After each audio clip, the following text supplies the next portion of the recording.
Welcome to the Mary Dee Show. I'm your host, Mary Dee, here to be your guide as we extract wisdom and life lessons from thought leaders, artists, spiritual luminaries, and wellness experts.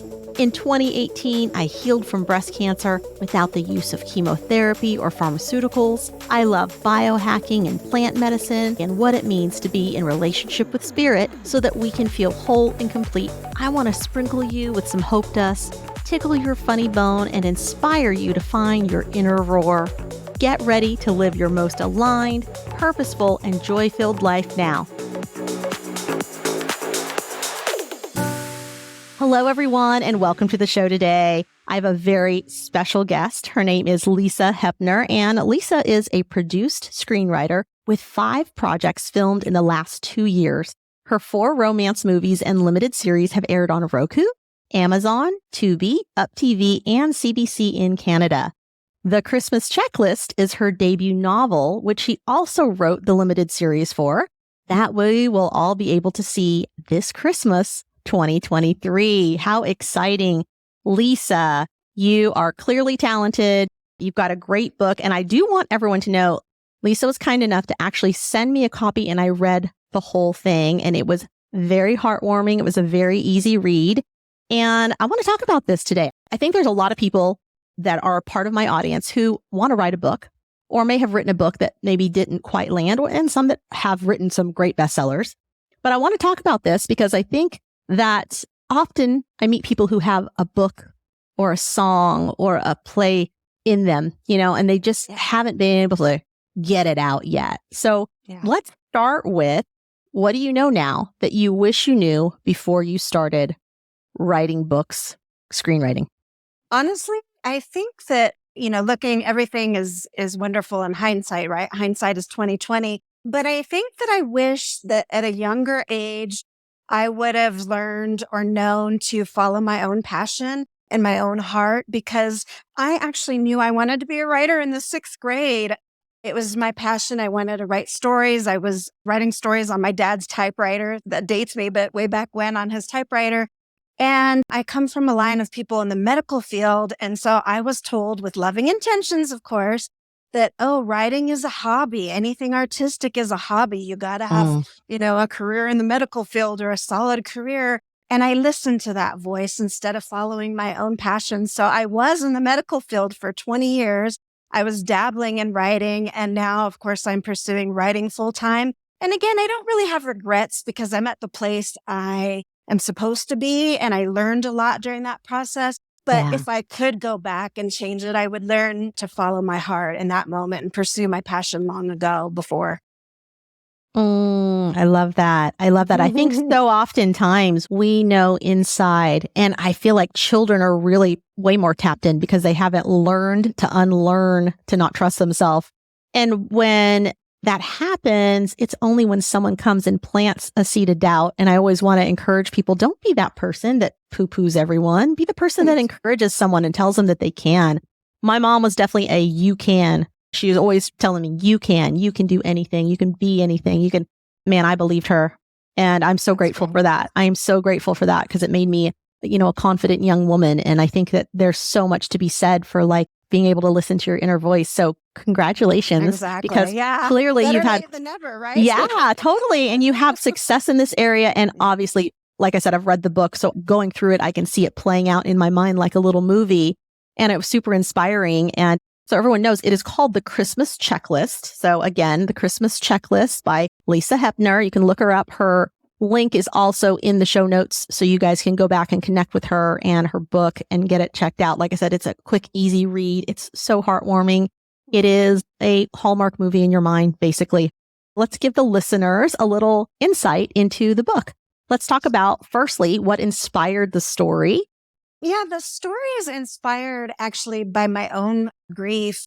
I lost my mom in 2019 and I lost her in June, but when Christmas came around, I was struggling, how do I get through that first Christmas without my mom, my best friend? She was my world. And so I was grieving and I was struggling. And I think that a lot of novels, a lot of songs, a lot of stories, a lot of art actually comes out of places of pain and grief.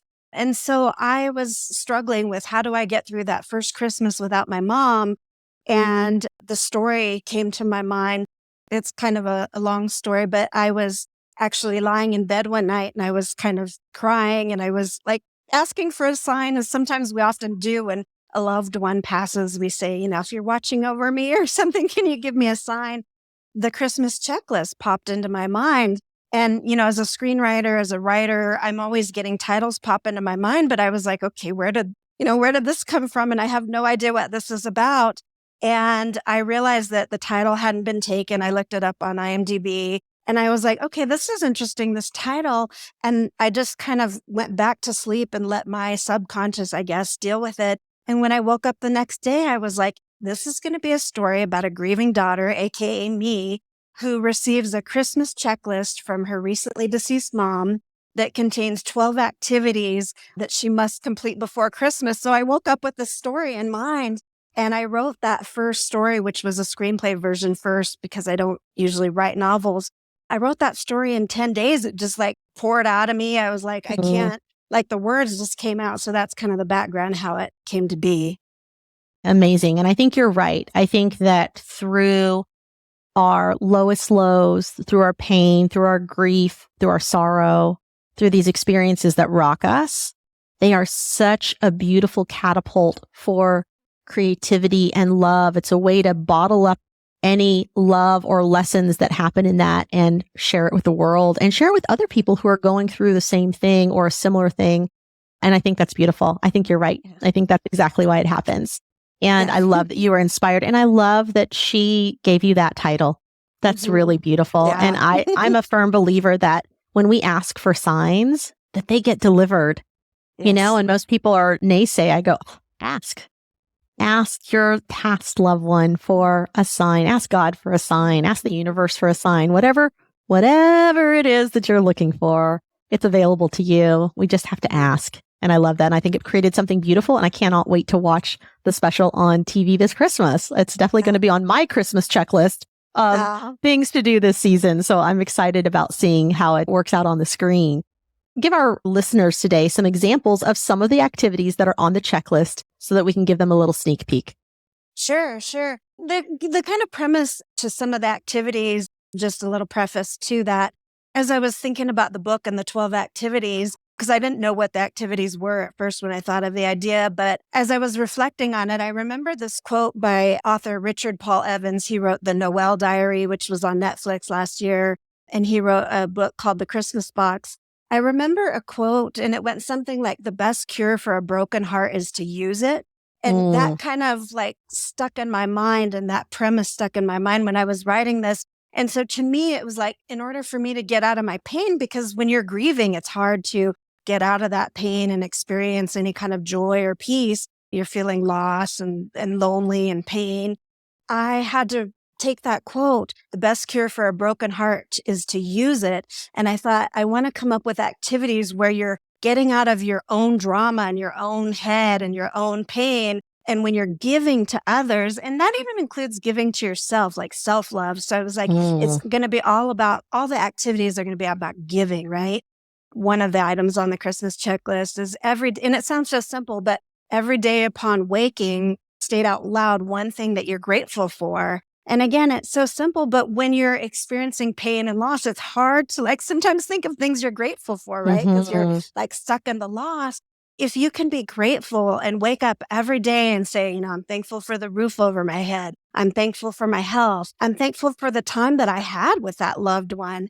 If you can start, declaring to the universe what you're thankful for, it can help you deal with some of those emotions of loss and loneliness. So that's one activity. Did you want some more or? Oh, I love that. No, well, let's talk about that one a little bit, because I think that gratitude is the right attitude.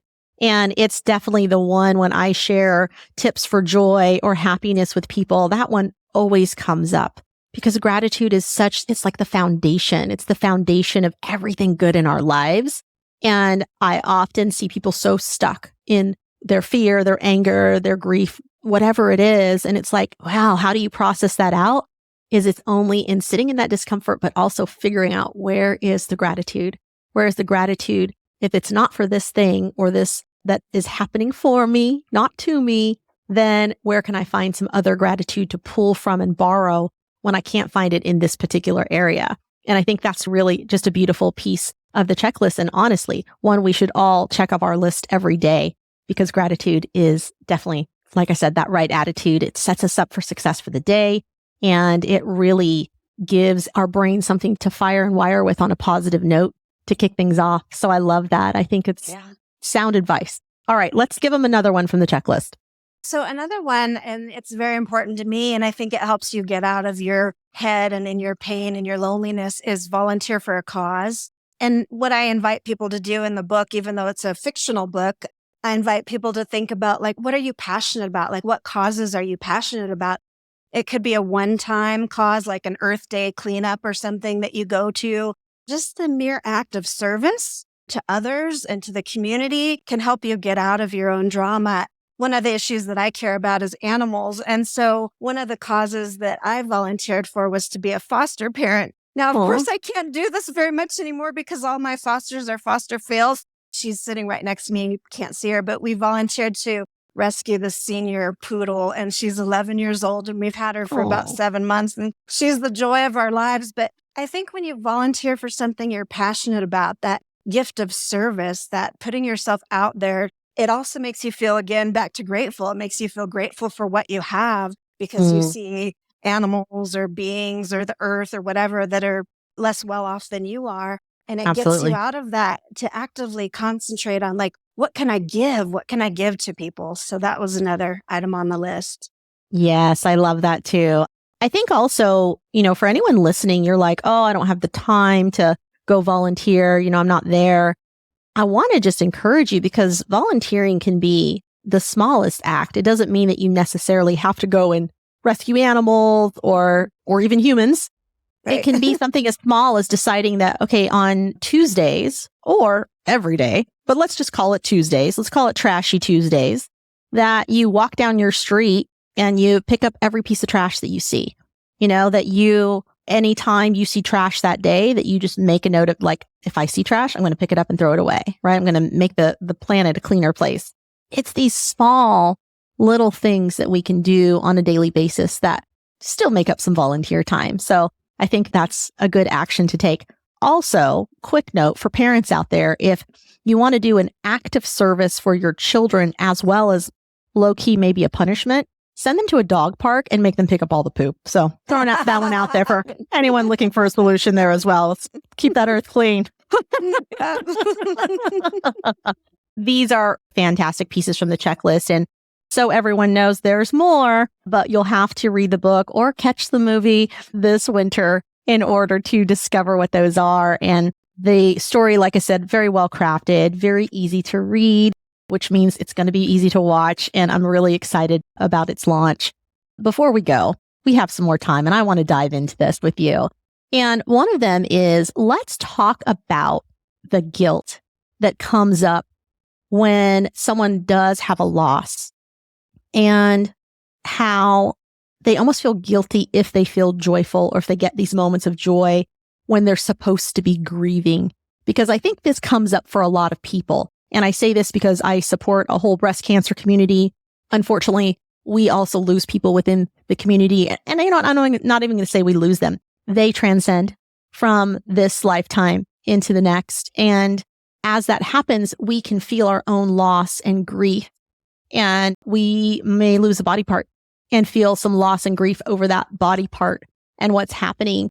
So what happens when we do feel a little joy? And is it normal to feel a little level of guilt? And what do we do about it? Yeah, and that's one thing that I'm glad you brought up, because that's kind of what I wanted to hopefully help others with this character, because I thought in giving my story to the world, if you will, I was hoping that it would help others that are going through that same thing, and that they would look at that main character who's grieving, which is myself or that character in the book, and say, wow, I don't feel so alone. Like, that character is going through the same things that I'm going through. And that was a big point that I made in my book, because the book is a romance, right? It's a Christmas romance at its heart, but it's also kind of a self-help, if you will. But what I did in the book is the character, when she experiences these moments of joy, like decorating for Christmas or doing some holiday festivity that maybe you forced yourself to do or something at the start, especially if you're grieving. But then you notice maybe the Christmas music's up and maybe you're dancing around the Christmas tree and you caught yourself having this moment of joy. What happened for me was that I'd feel guilty, like, oh my gosh, I was feeling joy. Like, does that mean I don't love my mom as much as I should? Like, or does that mean I don't love her as much? Like, all that guilt and that self-talk came in. And for me anyway, I just realized that my mom or whoever loved one that you lost, I mean, think about, would they want you to be sad all the time and be unhappy and be guilt-ridden? At least I know my mom, and I know most people would want joy for their loved ones, and they would want their loved ones to experience love and joy. So it is also a normal thing, though. So I just want people to not feel like they're alone if they have those moments of guilt, but then to also just remember that I know when I transcend and pass on that I don't want my loved ones to like stop living, and I don't want them to feel guilty about life. And so I think that's a real important message. Yeah. Yes. Yes, it is. Yes, it is. I was just sharing this with someone about how my mom has actually been unwell this last year, and it's been very touch and go. And it's so hard because even she's still here. And I have my moments where I'm just like, should I be spending every single waking moment with her? And even for her, she's like, hey, live your life, and it's like, oh, wow. Like, how do I strike that right balance of like, yes, living my life and also spending time with her and, just in case, and knowing that eventually, right? None of us are getting out of here alive. So it's remembering that too. And then also, how can I strike that balance with the people that I love in my life who also want to spend time with me? And we just don't know, right? We don't know when our time is up. And it's time to go. So it's just, I think, a great reminder of sitting with that gratitude every day, because it's a beautiful way to wake up and show up in the world. And then also just the ability to be really present with the people that we are with when we do have them, so that we can also celebrate their life all the time. And that way, that's what we're really focusing on when they do have their transcendence, is the celebration of their life, even though we know that there is going to be some level of that feeling of like loss and grief because we don't physically have them anymore to tell us the new joke or tease us in a new way or whatever it is. But I'm super inspired by your book. It was, like I said, very heartwarming. You put yourself in the shoes of the character, and you're just a beautiful creative. And I love the way that you crafted it, and such a positive message and so timely, because I think with the holidays, oftentimes it can be that season where it's not so happy for everyone. And it can be a time of grief for a lot of people, and it can feel very lonely. So, anyone that's feeling lonely, this is also going to be a really good read, because I think it will encourage you to do some things like getting out there in the community and figuring out ways to connect with people in the community and connect with others so that you're not feeling alone, because there are people who are also feeling alone. And this helps really bridge the gap. It's a beautiful way for us to show up and live life and live out loud and not waste any moments that are so precious. Yeah, very true. Yeah. Amazing. Anything else you want to leave our listeners with today, Lisa? Like you said, you brought up the good point that the holidays are normally joyous for most people, and they're festive, right? Everybody's going to parties and celebrations. And it's not just about grief, because a lot of people are experiencing maybe a financial difficulty over the holidays, or a health crisis, or whatever it is where you're feeling stressed or alone or fearful. If you can be of service to other people and also practice that self-care for yourself, whether it be going to counseling, going to therapy, getting lost in a Hallmark Christmas movie, like that brings me joy, like taking a bubble bath. What can you do that makes your life more joyous and peace, even in the midst of that loneliness and that pain? Is there something you can do that will nurture yourself or others during that stressful time? Good advice. All right. Well, before we go, one last thing is I have this very fun fact about you, and I want to talk about it. So I heard that in college that you were an animal activist, and you took on an entire biology department by offering alternatives to dissection, and you even wrote a book about it. Tell me this story, because it sounds hilarious. Yeah. In college, which seems like eons ago, I was into animals, and I still love animals, obviously. And I was majoring in biology because I was going to do pre-med, like my parents and my dad. But anyway, they involved dissection. And so I was like, I don't want to, do that. And so at that time, they didn't have alternatives to dissection. They were like, what? You have to do this. And so I took on the whole biology department at the University of New Mexico and went to like the head of the whatever chair of the biology department and petitioned everybody and like got signatures and like wrote articles in the paper and like then wrote a book about my experience called PETA, which is People for the Ethical Treatment of Animals. Like I did all this stuff and then wrote a book about it. And so they didn't see me coming. But anyway, they have alternatives now, supposedly. So. Okay. Hey, I like that. Yeah, I very distinctly remember doing horrific things to frogs. So, yes. Yeah, I mean, thankfully they were already dead, but at the same time, it was like, is this necessary? I don't know when I'm going to be using this in my lifetime.